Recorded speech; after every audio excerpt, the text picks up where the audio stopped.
Poker Room. I'm George Stefanopoulos, and I'm here with the magician, Antonio Esfandiari. Thank you for talking to us, Antonio. Thank you for having me, George.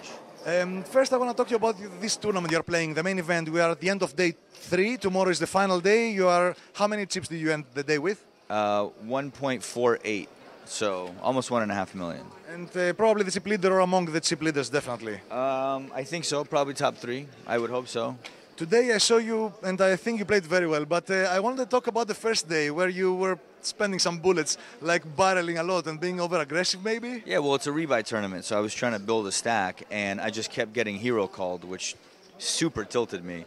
I mean, I was shoving the river massive, oversized bets, and guys were just insta-calling me with second and third pair. I just couldn't believe what was going on. Everybody just wants to be a hero in Cyprus. I think I'm going to move here. Yes. That's isn't actually your thing. You should know who's going to call you, and maybe you should bluff less in the beginning, or maybe you overdid it, kind of. Well, yeah, I mean, it cost me 4 bullets, right? So I'm in 4 bullets, which is 20 dimes, so it's nice to get unstuck. Okay. I had to get, I think, 12th just to get my money back. Yes.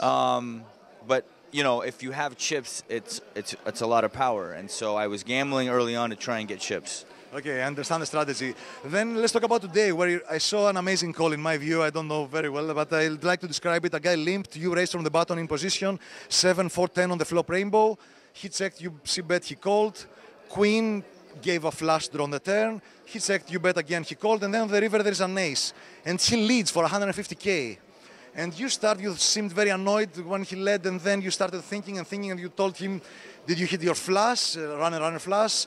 And then you made the read about 8-9, which was a busted straight draw on the turn. It was a pretty close read, very good. What made you call? And you called with a queen, queen 9, second pair, and you won the pot because the other guy had another busted draw, 5-6. What made you make that amazing call?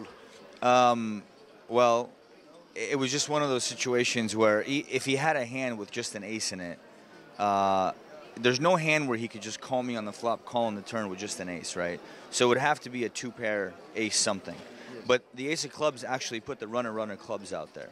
So even if he had a hand like ace 5 and had 2-pair, or ace 4, I think it was 10-7-4, or ace 7, he's probably not going to bet 150,000 given that I might backdoor into a flush. He's more likely to just check.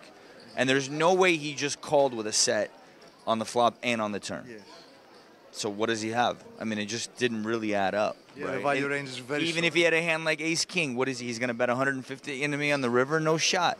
So I just started going through the motions. I'm like, I think he's probably bluffing. And then I tried to get a read on him, and it felt to me that he was very uncomfortable. He started talking. He started moving around. It seemed like he was trying to do everything in his mind, in his power, to get me to fold. And so the trick is try and figure out what they want you to do, and then just do the opposite.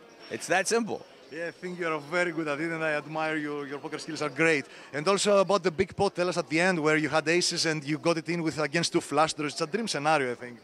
Yeah, that was a great spot. I mean, they had collectively, I think, 10 outs between the both of them. So I got pretty lucky for it to hold up. Yes. But I had aces against ace 4 diamonds and 10-9 of diamonds, you know, and there was a straight and a flush draw out there. Yeah. And it held. So sometimes it holds. And you called very fast with the aces. Didn't it cross your mind that the second guy who called the all-in, the first all-in, might have a set or something strong? You didn't even care at that point? You had to call. I mean, it's pretty hard to make a set. Yeah. If he's got a set with all that money in there, more power to him, you know? Take the money. I understand. And now the last question is, can you please compare this poker room in your experience? You've been around the world in so many poker rooms. How do you like this one? I got to tell you, I love this place. First of all, the theme they have going on is outrageous. It's the whole Gangsters and Chicago theme. You think you're going to show up and it's just some theme thing, right? But they got wallpaper all over the place with the coolest designs. All the dealers are dressed in like 1950s Chicago attire.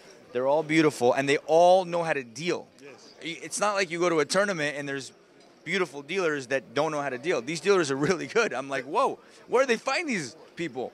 And then the staff is professional. There's food all the time. Whenever you want food, it's just there. Amazing free service for all players. I've right never there. seen it. Whenever you want to eat, it's just 30 seconds away. Yes. Everything you want. And I tell you what, it's one of the best poker rooms I've ever played in, if not the second best, you know, in the world. And the tables are super nice. I don't know if you guys can get a close-up, but there's like this little wooden area for your chips, which I love. I'm a wood guy. Yes. You know, like when you get in a nice car, there's the nice wood. Yes, yes. All the poker tables have the nice wood. All the chairs swivel. It's an outrageously nice poker room. Thank you very much for talking to us, and I hope the next interview will be with you as a winner. Thank you. Thank you. Good night.